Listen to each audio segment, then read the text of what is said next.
మా గుడివాడ ప్రజలు ఏం చేశారు సార్ మీకు? ఇప్పటి వరకు ఉన్న ప్రభుత్వాలన్నీ ఇలాంటి బస్ స్టేషన్ మా గుడివాడకి కట్టించలేకపోయారు. మాకున్నదల్లా ఒకటే ఒక problem Gudivada bus station, Kankipadu, Gudivada road. ఇవి రెండు అయిపోతే మా గుడివాడ ప్రజలు చాలా ఆనందంగా ఉంటారు. గుంటూరు బస్ స్టేషన్ చూసి చాలా జలస్గా ఉంది. మా గుడివాడకి ఇలాంటి బస్ స్టేషన్ లేకుండా పోయింది అని. హాయ్ ఫ్రెండ్స్, నేను మీ గుడివాడ బాయ్. Welcome back to my channel.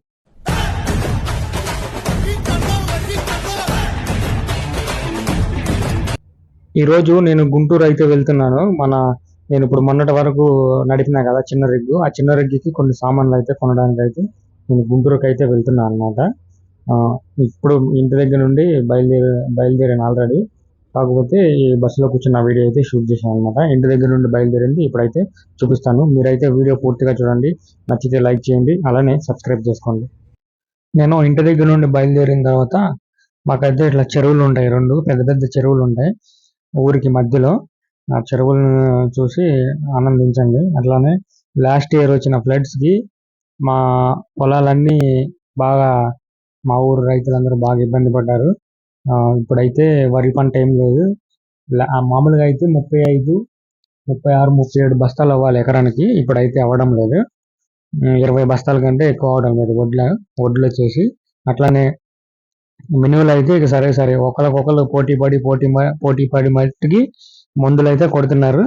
మరి అవి ఎంతవరకు కాస్తుంది ఏంటన్నది అయితే తెలియదు. ప్రస్తుతానికి అయితే పర్లేదు కొంతమందికి, అంటే కాడుంది, కాయ లేదు.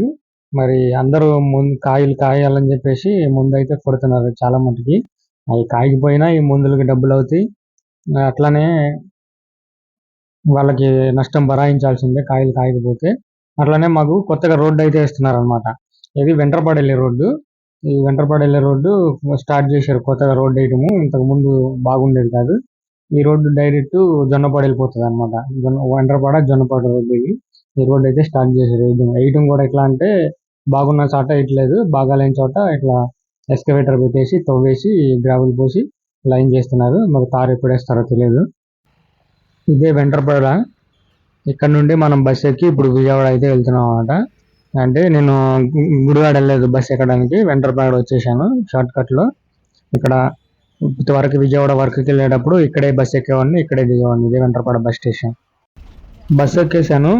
కాలేజ్ టైం కదా, అందరు స్టూడెంట్స్ ఉన్నారు. ఈ ట్రిప్ అయితే కండక్టర్ బాబాయ్కి బొక్క అన్నట్టు తిరుగుతున్నాడు. టికెట్స్ అయితే తక్కువే ఉన్నాయి, మొత్తం స్టూడెంట్స్ ఉన్నారు. పాస్లే ఉంటాయి కాబట్టి ఎక్కువ మార్నింగ్ టైము ఇట్లానే ఉంటుంది వీళ్ళకి, బిజినెస్ ఏమి ఉండదు. కంకిపాడు అయితే చేరుకున్నాము. కంకిపాడు బస్ స్టేషన్ అది. అదే ఎక్స్ప్రెస్ అయితే కంకిపాడు టౌన్లోకి కంకిపాడు బస్ స్టేషన్కి రాకోకుండా బైపాస్ ఉంది కదా, బైపాస్ మీద ఉండగా హైవే ఎక్కేసేది. ఇప్పుడు ఇది మనం పల్లె వెలుగు ఎక్కాం కాబట్టి బస్ స్టేషన్కి అయితే వచ్చిందన్నమాట. కంకిపాడు బస్ స్టేషన్ కూడా బాగానే ఉంటుంది. గుడివాడతో పోల్చుకుంటే ఇంకొంచెం ఇది బెటర్గా ఉంటుంది, హైట్లో ఉంటుంది. వాటర్ పడినా నిలబడకుండా బయటికి వెళ్ళిపోతాయి. మాకు వచ్చేసి గుడివాడ ఏంటంటే వర్షం పడితే మొత్తం బస్ స్టేషన్ అంతా నిండిపోతుంది. చిన్నప్పుడు ఇంట్లో వాళ్ళు బెంచ్ సర్కిల్ అనేవాళ్ళు. బెంచ్ సర్కిల్ అంటే ఏంటబ్బా అసలు, అక్కడ ఏముంటుంది, ఎక్కువ ఎంతమంది చూసినా బెంచ్ సర్కిల్ అంటున్నారు అనుకునే వాళ్ళం. ఇదే బెంచ్ సర్కిల్. ఇంతవరకే అక్కడ రౌండ్ అబౌట్ ఉండేది అనమాట. నాలుగు రోడ్లు జంక్షన్ లాగా ఉండేది. బందర్ రోడ్డుకి, మా టౌన్లోకి వెళ్తే బందర్ రోడ్డు అనిపిస్తారు. అది బందర్ రోడ్డు. అట్లా ఇటు వచ్చేస్తే మళ్ళీ ఇది కూడా బందర్ రోడ్డు స్ట్రైట్గా. ఇటేమో చెన్నై వెళ్ళిపోతాము, లెఫ్ట్కి రైట్ తిరిగితే కలకత్తా వెళ్ళిపోతాం అనమాట. 4 రోడ్ జంక్షన్. బెంచ్ సర్కిల్ అనేవాళ్ళు. చిన్నప్పుడు అనుకునేవాళ్ళం, బెంచ్ సర్కిల్ అంటున్నారు, ఇక్కడ ఏముంటుంది అంత బాగుంటుందా అని అనుకునేవాళ్ళం. ఏముండేది కాదు. అప్పుడు నేను విజయవాడ వరకు వచ్చినప్పుడు ఇక్కడే ఎక్కేవాడిని అనమాట బస్సు, ఇక్కడే దిగేటోని నేను. బెంచ్ సర్కిల్ అప్పుడు రౌండ్ అబౌట్ ఉంది. మళ్ళీ నేను ఎప్పుడైతే విజయవాడలో వర్క్ మానేశానో ఈ ఫ్లైఓవర్ వేసేటప్పుడు కూడా లేని నేను ఆ కృష్ణా నది మీద వేసిన ఫ్లైఓవర్కి అయితే ఉన్నా, అక్కడ సాయిల్ టెస్టింగ్ చేసినప్పుడు ఉన్నా. దీనికైతే లేనే కానీ మనకు తెలియదు. ఇప్పుడైతే బెంచ్ సర్కిల్ మొత్తం రూపురేఖలన్నీ మారిపోయినాయి అనమాట. ఫ్లైఓవర్లు 2 వేసేసారు, ఒకటేమో వెళ్ళడానికి, ఒకటేమో రావడానికి. దానికి సంబంధం లేకుండా వేసేసారు. అప్పుడు అసలు ట్రాఫిక్ ఉండేది, ఫుల్ ట్రాఫిక్ ఉండేది అనమాట. కనీసం 30 సెకండ్లు ఏముండేది టైము క్రాస్ అవ్వడానికి. ఆ 30 సెకండ్లు దాటిందంటే మళ్ళీ 1 మినిట్ వరకు ఉండాల్సి వచ్చేది అనమాట. చాలా అంటే చాలా దారుణంగా ఉండేది. ఇప్పుడు ఈ ఫ్లైఓవర్లు పడిపోయిన తర్వాత బాగా ఫ్రీ అయిపోయింది జనాలకి. పైన ట్రక్కులన్నీ త్రూగా వెళ్ళిపోయాయి, పైనుండి వెళ్ళిపోతున్నాయి. ఈ కింద ఓన్లీ మనకి టౌన్లోకి వెళ్ళాల్సింది కిందకు వస్తున్నాయి అనమాట. ఇప్పుడైతే బాగుంది. కాకపోతే అందం పోయింది, బెంచ్ సర్కిల్కి ఉన్న అందం పోయింది. ఇది కొత్తగా ఎవరన్నా చాలా లాంగ్ టైం తర్వాత వస్తే కన్ఫ్యూజ్ అయిపోతారు అనమాట. ఇది బెంచ్ సర్కిల్ అన్న ఇదిలో కన్ఫ్యూజ్ అయిపోతూ ఉంటారు. విజయవాడ బస్ స్టాప్కి అయితే వచ్చేసాము. లోపలికి వెళ్ళిన తర్వాత అక్కడ నుండి గుంటూరు బస్సులు ఏ ప్లాట్ఫామ్ మీదకి వస్తాయో చూసుకొని మళ్ళీ బస్సు ఎక్కి గుంటూరు అయితే వెళ్ళాలి. గుంటూరు ఎందుకు వెళ్తున్నా అంటే చెప్పా కదా ఇంతకుముందు, మొత్తం ఈసారి మనం వేసిన బోర్లు కొంచెం స్టోన్ కొట్టాం బాగా. అది కొంచెం ప్రాబ్లం అయింది డ్రిల్ బాక్స్కి. ఆ డ్రిల్ బాక్స్ తయారు చేపిస్తున్నారు అనమాట. వాళ్ళు ఎట్లా తయారు చేస్తున్నారు, బాగా చేస్తున్నారా లేదా, ఏ మెటల్ వాడుతున్నారు అని చెప్పేసి నేను చెకింగ్కి అయితే వెళ్తున్నాను. వాళ్ళకు కూడా చెప్పలేదు వస్తున్నాను. అక్కడికి వెళ్ళిన తర్వాత చూసి మనకేమన్నా ఇంకా హెవీగా చేయించుకునే ఉంటే, మార్పులు అయ్యి ఉంటే చేసుకోవడానికి చెప్పడానికి అయితే వెళ్తున్నాను నేను. రైల్వే స్టేషన్కి వెళ్తే రైల్వే స్టేషన్ ఖాళీగా ఉండదు, బస్ స్టేషన్కి వస్తే బస్ స్టేషన్ ఖాళీ ఉండదు. రోడ్ల మీద చూస్తే కార్లు తిరిగినట్టే ఉండరు, కానీ ఎక్కడ చూసినా జనాలే అంటారు అనమాట. ఆదివారం నాడు మార్కెట్కి పోండి, చేపల మార్కెట్ ఖాళీ ఉండదు, చికెన్ మార్కెట్ ఖాళీ ఉండదు, అలానే మన మటన్ మార్కెట్ కూడా ఖాళీ ఉండదు. గుంటూరు వెళ్ళే బస్సు అయితే ఎక్కేశాను.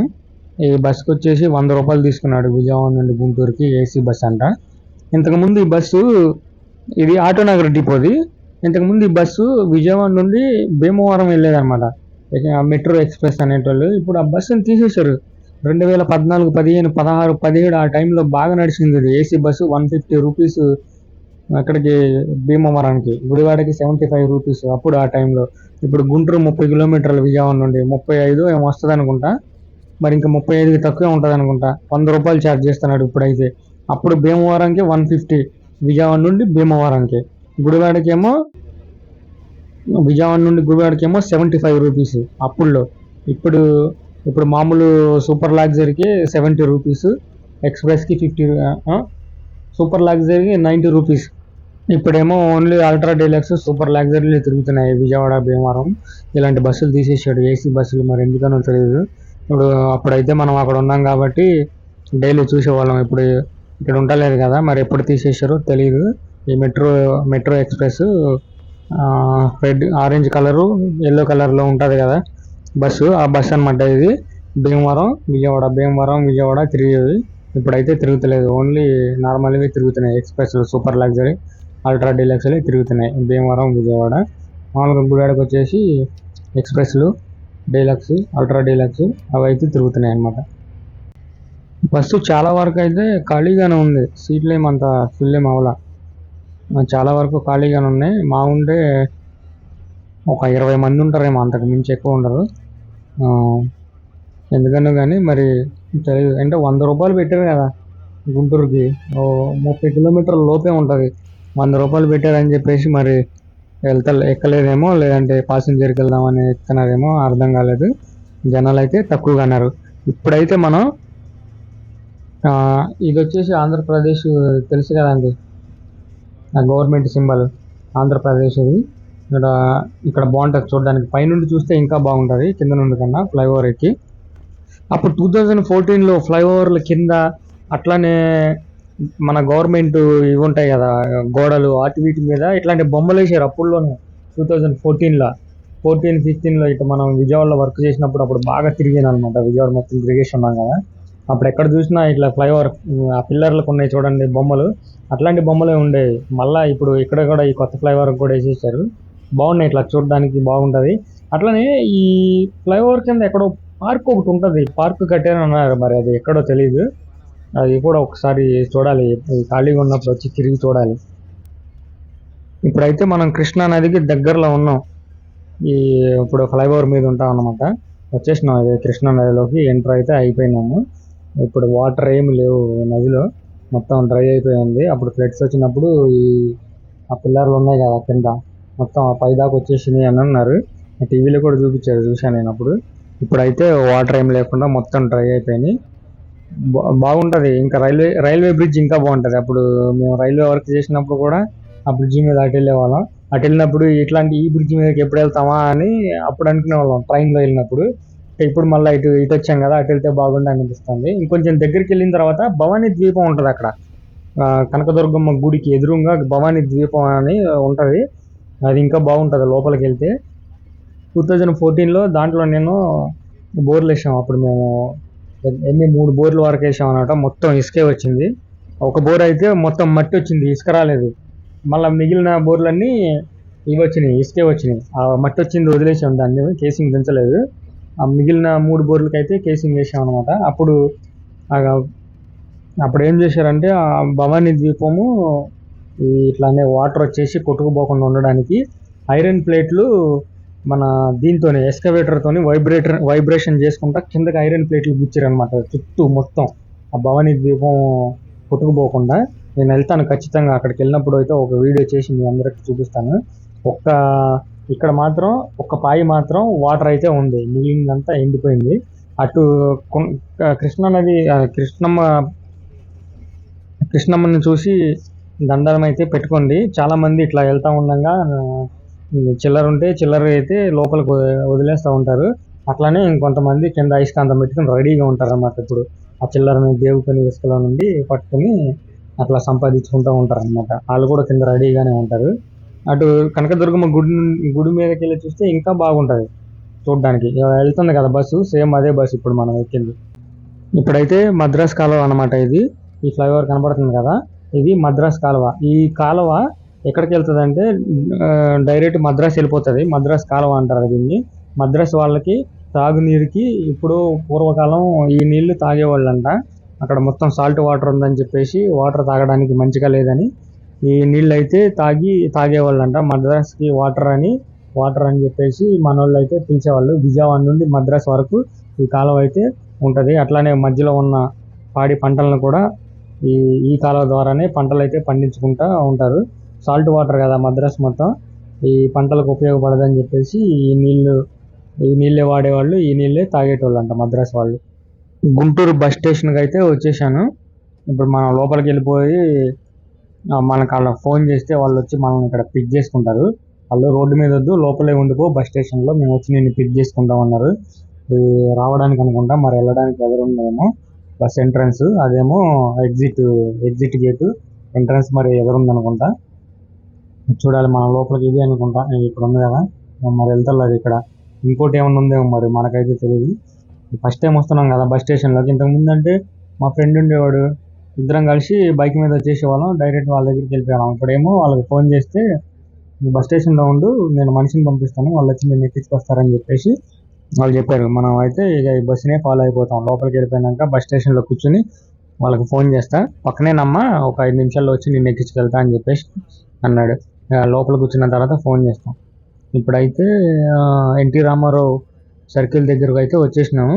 ఆయన కూడా అదే అన్నాడు, సర్కిల్ ఎదురుగా ఉంటుంది, నువ్వైతే బస్ స్టేషన్లో ఉండు, బయటకు రావడం ఎందుకు, నేను నిన్ను తీసుకువెళ్ళడానికి మన కుర్రాళ్ళని అయితే పంపిస్తాను అని చెప్పేసి అన్నాడు. గుంటూరు బస్ స్టేషన్లో అయితే దిగేసి వాళ్ళకైతే ఫోన్ చేశా. వాళ్ళ మనిషి కూడా వచ్చేసాడు. వెళ్తా ఒక వీడియో అయితే తీసుకున్నా. ఇదే గుంటూరు బస్ స్టేషన్. ఇలాంటిది మాకు కూడా పడితే జన్మ ధన్యం అయిపోయినట్టే మగ్గుగూడ ప్రజలకు. మందే వర్క్ చేస్తున్నాడు అనమాట. వచ్చిన తర్వాత చూపించాడు, ఇంతవరకు వచ్చింది, ఒకసారి చెక్ చేసుకుని చూసుకుంటే ఆ మెయిన్ రాడ్, డ్రిల్లింగ్ చేసే రాడ్ ఏదైతే బ్లాక్ రాడ్ ఉందో దానికైతే కొంచెం వెయిట్ పెంచమని చెప్పాను నేను. అంటే ఇంకొంచెం తగ్గిస్తా అన్నాడు. తగ్గించొద్దు, వెయిట్ ఉంచితే బాగుంటుంది అని చెప్తే అదే చేస్తున్నాడు మనోడు. బిట్ ఆర్ఆర్ బిట్, ఈ బిట్ ఒకటి తీసుకో, నీకు ఇంకా బాగుంటుంది అని చెప్పేసి అంటున్నాడు నాతో. నాకు వద్దులే, నాకు RR bit button bit type కావాలి, ఇది వద్దు అని చెప్పేసి అన్నా. అంటే చిన్న రిగ్ కాదు, పెద్ద రిగ్ కావాలి మనకి. ఎవరన్నా తెలిస్తే చెప్పండి, ఎక్కడైనా లొకేషన్ ఉంటే కొనుక్కుందాం అనుకుంటున్నాం మేము, మీకు ఏమైనా తెలిస్తే చెప్పండి ఇట్లాంటి బిట్టు. ఇది డ్రిల్ బాక్స్ చేపిస్తాను అనమాట. మనకి అక్కడికి వెళ్ళడానికి కొత్తది. మనది వచ్చేసి పాత మోడల్ కాబట్టి అది సెట్ అవుతలేదు. కొత్త మోడల్ సెట్ కాదు, నువ్వు పాత మోడలే చేపించుకోవాలంటే మళ్ళీ యథావిధిగా అదే రీతిలో చేపిస్తున్నా. వాళ్ళు కొత్తది సెట్ కాదు, నీది పాత మోడల్ కదా, కొత్త సెట్ అవ్వదు, పాతదే చేయించుకోవాలంటే మళ్ళీ అక్కడికే వచ్చి పాతది చేపిస్తున్నా. ఇది కూడా దానికి సంబంధించింది, మొత్తం అన్నీ చేసి పెట్టిండు. మనం వెయిట్ చూసుకొని నాకు ఇంకా వెయిట్ కావాలంటే పెంచుతాడు అనమాట. ఈ కొంచెం వెయిట్ ఉన్న ఎక్కిస్తాడు. ఇది కొత్త వర్షన్ అన్నమాట. ఇది ఇట్లా వచ్చింది కొత్త వర్షన్. సో ఇది మనకు సెట్ కాదు. అందుకని చెప్పేసి మనం యథావిధిగా మనకి ఎట్లయితే పాతది ఉందో అదే రీతిలో సెట్ చేసుకుంటాం అనమాట. ఆ పుల్లీలు కనపడుతున్నాయి కదా, పుల్లీలు సేమ్ వచ్చినాయి. ఇది ఒకటి కొంచెం సైజ్ తగ్గిందనమాట. మనదేమో సైజు పెద్దది, ఇది షార్ట్ సైజ్ వచ్చింది. దానివల్ల మనం పాత దానికే వెళ్ళిపోతున్నాం, పాత దాన్నే తయారు చేసుకుంటున్నాం పాత మోడల్లోనే.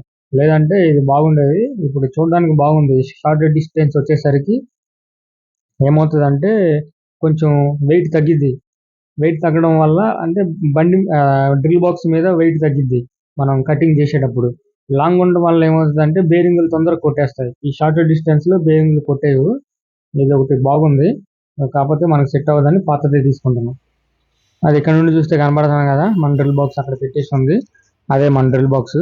ఇదేమో కొత్తది. కొత్త మిషన్ ఎవరో మరి ఆర్డర్ చేసిరంట, అన్నీ చేసి పెట్టారు. ఇక ఇంజన్ ఒకటి ఎక్కిస్తే వెనకమాల అట్లనే పోల్స్ ఎక్కిస్తే ఇక అది ఒక లుక్లో ఒక కనబడుతుంది. ఇట్లా ఉంటే మనకి అర్థం కాదు, అది కొంచెం గజిబిజిగా అనిపిస్తుంది.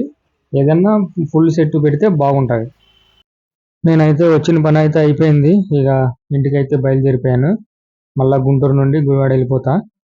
వీడియో నచ్చితే లైక్ చేయండి, అలానే సబ్స్క్రైబ్ చేసుకోండి. ఇప్పటి వరకు మీరందరూ వీడియో చూసినందుకు చాలా చాలా థ్యాంక్స్ అండి. Thank you for watching everyone.